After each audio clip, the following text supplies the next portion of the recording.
Olá, bem-vindos ao Viver Sustentável. Recentemente, na cidade de Piracicaba, interior de São Paulo, foi realizado a mostra e seminário sobre cidades inteligentes. E quem nos fala sobre esse tema é o professor e deputado federal Mendes Tami.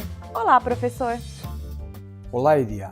Aprimorar o conceito de cidades inteligentes é fundamental para entendermos melhor o futuro das cidades brasileiras. Soluções que envolvam tecnologias inovadoras são muito mais importantes para cidades que precisam crescer, desenvolver e solucionar problemas com o uso racional de verbas cada vez mais escassas.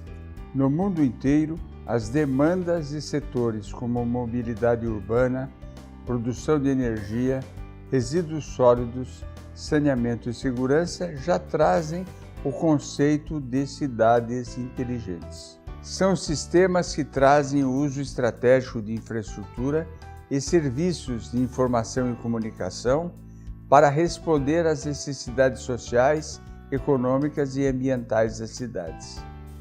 Cidades inteligentes é um conceito que implica o envolvimento permanente da sociedade, das empresas e do governo, visando sempre a melhoria da qualidade de vida das pessoas. Os governos, em todos os níveis, federal, estadual e municipal, enfrentam o desafio de acompanhar e antecipar as transformações de uma economia globalizada e as demandas dos serviços públicos. Mais ainda, precisam adequar as suas legislações cada vez mais restritivas e que exigem grandes esforços para uma correta prestação de contas do dinheiro público. A nossa colunista Nancy Tami, que esteve presente no evento, comenta sobre o assunto.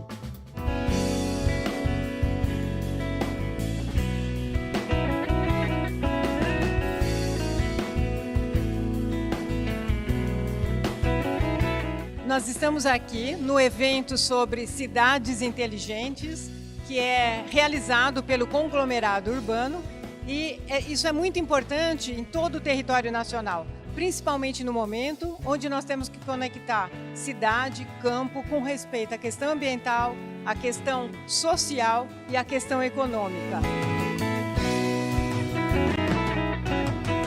Então, nós vemos aqui nessa grade, nas várias oficinas, no recinto de exposições, uma preocupação muito grande com os recursos humanos, com a questão do saneamento, com a questão das áreas verdes, e é nesse parecer conjunto, nesse conjunto de conhecimentos que nós podemos avançar para ter um planejamento mais coerente, mais contemporâneo e que consiga atender a todas as cidadãs e aos cidadãos.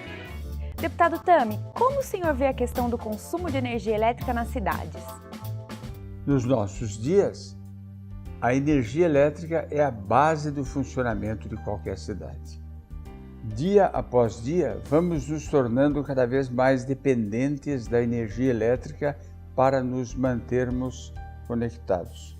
Mais do que isso, neste momento, toda a iniciativa pública e privada se debruçam sobre o estudo de formas de controle, uso racional e sustentável no consumo de energia elétrica.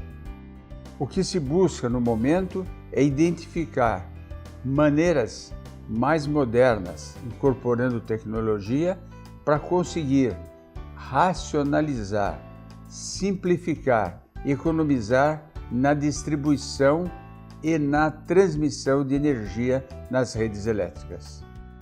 Deputado, e sobre a questão dos resíduos? É preciso pensar e debater seriamente sobre o manejo, o destino e o descarte dos resíduos que produzimos diariamente. Aliás, um dos grandes problemas da atualidade é o aumento da geração de resíduos sólidos urbanos, decorrentes, entre outros fatores, do acelerado processo de expansão e urbanização das próprias cidades.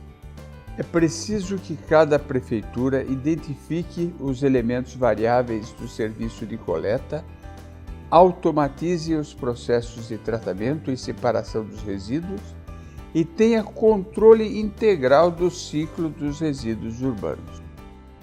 Deputado, e a questão do saneamento nas cidades? Usar a tecnologia a seu favor é um fator importantíssimo para o desenvolvimento. O uso de sistemas automatizados na infraestrutura que compõe o ciclo da água pode ajudar muito as cidades a se tornarem inteligentes.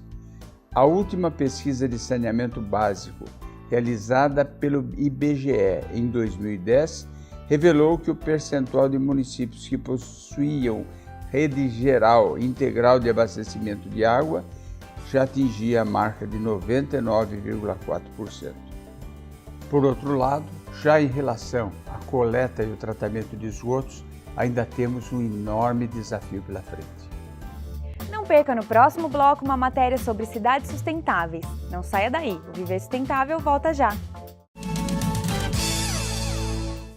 Você sabia que molhar jardins e plantas pela manhã ou ao entardecer evita a perda de água pela evaporação? Nos dias mais frios, elas podem ser regadas dia sim, dia não, sem deixar que elas morram de sede. Adote mais essa dica.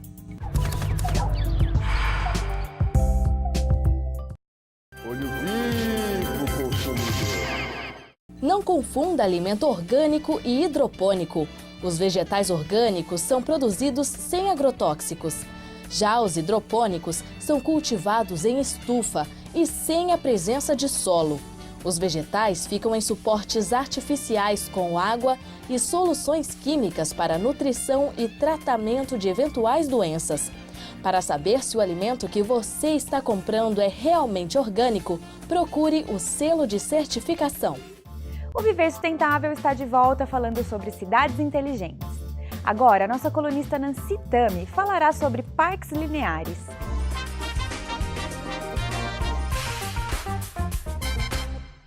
Nós vamos falar hoje sobre parques lineares. É um conceito relativamente novo, quando a gente pega isso de uma maneira mais abrangente, mas extremamente necessário na construção das cidades. Nós notamos que o ser humano, que a gente se afastou da natureza. Isso porque várias gerações já estão ficando mais na área urbana com um conceito diferente das populações antes do êxodo rural. Mas isso cria também uma necessidade desse contato mais permanente e mais direto.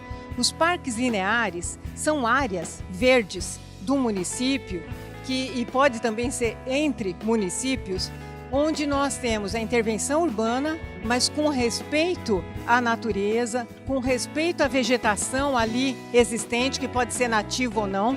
E essa vegetação, ela acaba, pelo contato mais direto, criando o pertencimento desse cidadão, uma atenção aos programas para jovens, para crianças e para idosos, além de nós termos essa área como um pulmão, a questão da melhoria do ar, a questão da poluição, não só visual, mas também do barulho, né? do barulho que a gente vê nos grandes centros. Agora, isso de uma forma mais técnica e interligada, ela vem garantir melhor qualidade de vida para a população.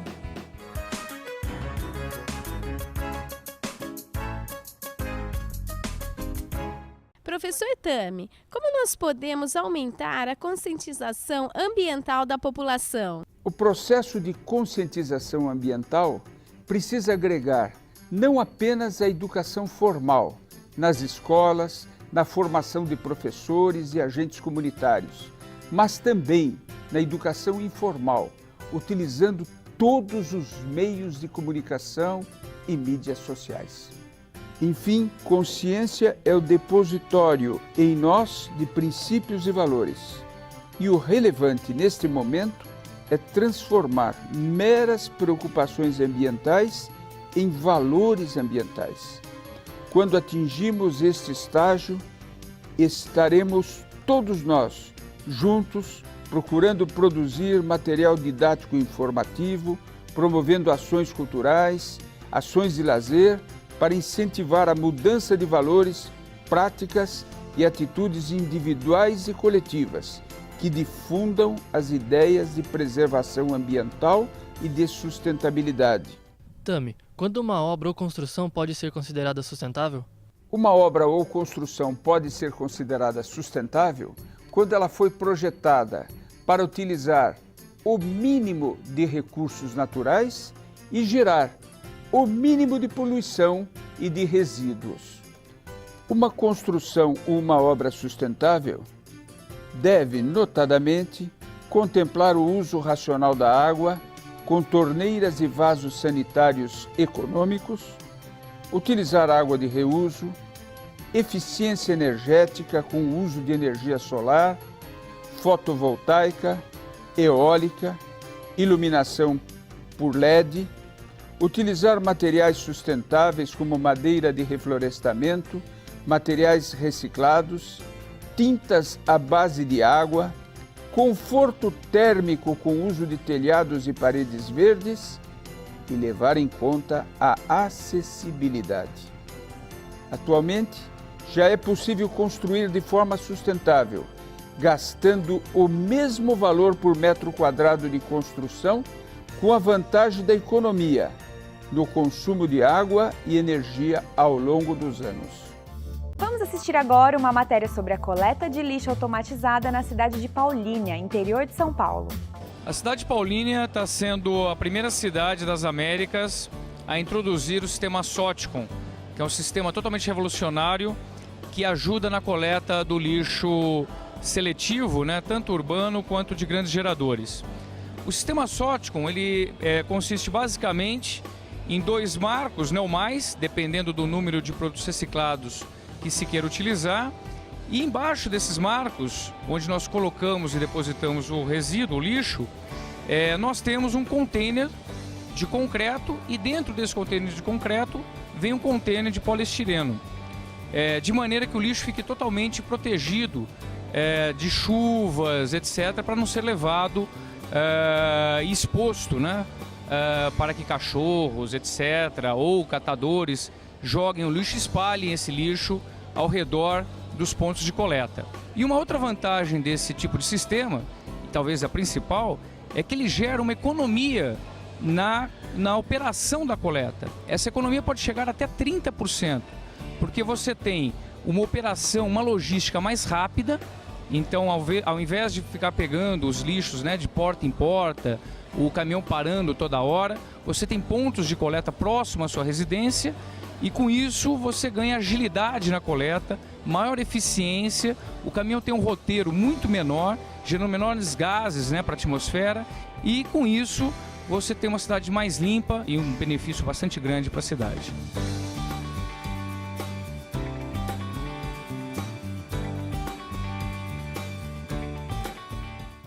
Não percam no próximo bloco a entrevista com o economista Ladislau Dobor sobre sustentabilidade nos centros urbanos. O Viver Sustentável pergunta: qual é o maior emissor mundial de gases de efeito estufa? Letra A, China. B, Brasil. C, Estados Unidos. Ou letra D, Japão? A resposta você confere no próximo bloco.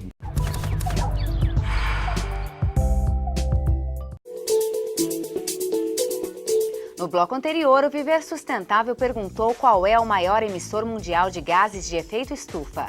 A resposta correta é letra C, Estados Unidos. O país é responsável por 36% do total mundial.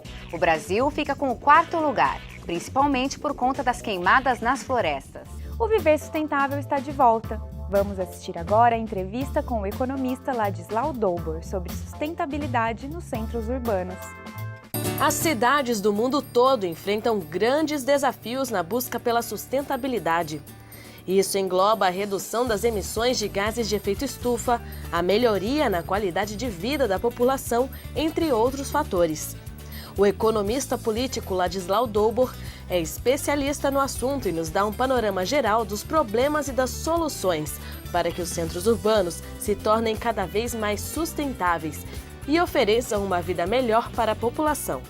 Saneamento e saúde.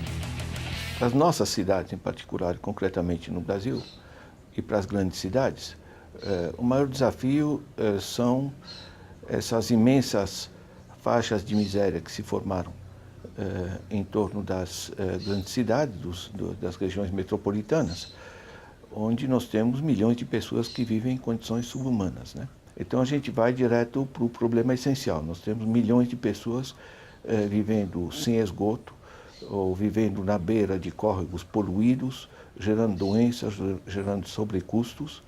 Então o saneamento ambiental se tornou absolutamente prioritário. Ele melhora radicalmente a vida dos pobres, então ele junta as soluções ambientais e as soluções sociais. Transporte. Nós temos em segundo plano o problema do transporte, né, que também diretamente vinculado à problemática ambiental, porque nós fizemos transporte individual, que é relativamente sofisticado, que é o carro individual. Hoje São Paulo tem 6,8 milhões de automóveis, estamos andando a 14 km por hora, com imensas emissões de dióxido de carbono, e as pessoas perdem em média 2 horas e 40 minutos por dia. São soluções baseadas em transporte coletivo, em corredores de ônibus, em metrô, né? E isso são tecnologias conhecidas. Isso melhora radicalmente as condições de vida, porque com transporte coletivo você melhora o acesso das periferias. Nas periferias são pessoas que levantam às 4h30 da manhã, voltam 10 horas da noite. Quem cuida dos filhos, que vida de família há, certo? E o transporte coletivo é o que é mais usado pelas regiões pobres, pelas periferias. Com isso você permite também maior mobilidade econômica, permite descentralizar atividades econômicas, né? E você reduz o número de carros na rua, então passa a andar melhor tanto o transporte coletivo como o próprio automóvel, né?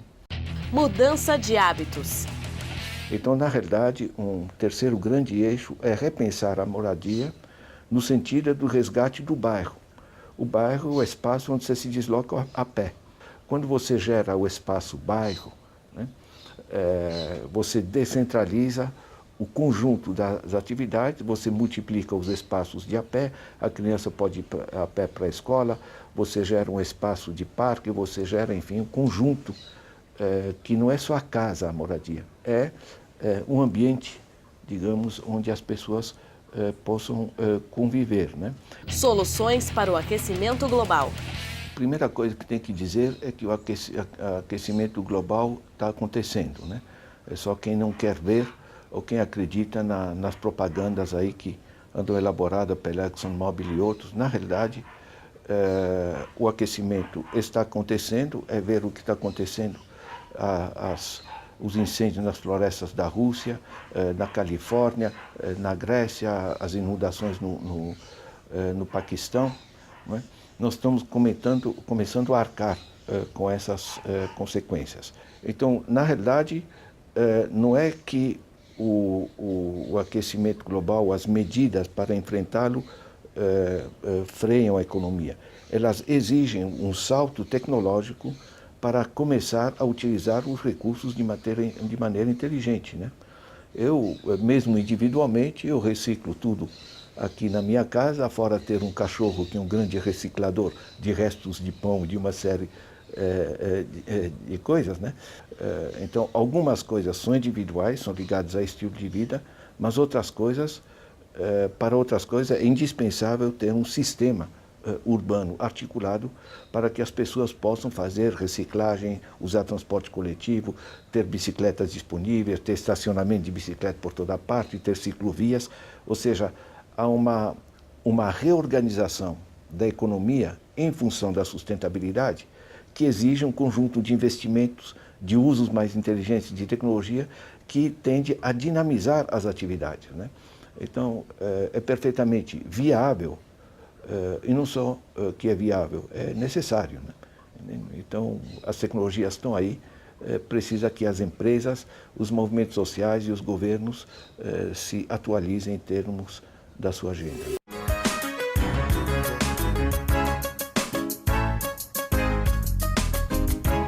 Tami, qual a importância do saneamento para uma cidade sustentável? A questão de saneamento é fundamental. Está diretamente ligada à saúde pública. Dizem até que os rios funcionam como uma espécie de termômetro que não mede a febre, mas mede a qualidade de vida das populações que vivem nas cidades do seu entorno. Estima-se que mais da metade dos leitos hospitalares do Brasil são ocupados hoje por pessoas que contraíram doenças de veiculação hídrica, isto é, doenças veiculadas pela água. São pessoas que ou beberam água contaminada ou tiveram contato pela pele com água onde estão presentes bactérias, fungos, vibriões, coliformes e outros patógenos, ou então foram picadas por insetos que depositam seus ovos nas águas contaminadas. Cuidar da água, cuidar do saneamento com qualidade é, portanto, investir em saúde. Na melhor forma de investir em saúde, na saúde preventiva. Meu nome é Sandro, sou encarregado de setor de cobrança. Professor, eu posso armazenar água da chuva e de reuso para molhar as plantas? Evidentemente que pode. A questão não é essa. A questão é que não é tão simples assim. A água, por exemplo, que eu lavo a cozinha, que eu lavo a casa, não dá para colocá-la num balde e molhar as plantas. Eu preciso ter um sistema, mudar a circulação da água para que eu possa ter automaticamente, de uma forma facilitada, a utilização dessa água de reuso. Em muitos países já ocorre uma mudança na legislação no sentido de induzir que, por exemplo, a água do banho seja utilizada na descarga das bacias, que a água da coleta da chuva nos telhados seja reservada e possa ser utilizada para molhar a grama ou as plantas. Tudo isso depende de uma reengenharia das casas, reengenharia da construção civil, para que a gente possa, de uma forma racional, aproveitar a água, economizar esse recurso tão valioso que é a água. Com dados fornecidos pelo Sempre, vamos ver como estão os preços por tonelada das principais matérias-primas destinadas à reciclagem. Preço da tonelada do material reciclável para a cidade de Londrina. Papelão, R$ 460. Latas de aço, R$ 120. Alumínio, R$ 3.600. Plástico rígido, R$ 1.000. E PET, R$ 1.350. Participe do nosso programa. Envie-nos sugestões de temas e perguntas para contato@viversustentável.net. Assista às nossas matérias no site viversustentável.net. Feliz Semana Sustentável. Até o próximo programa.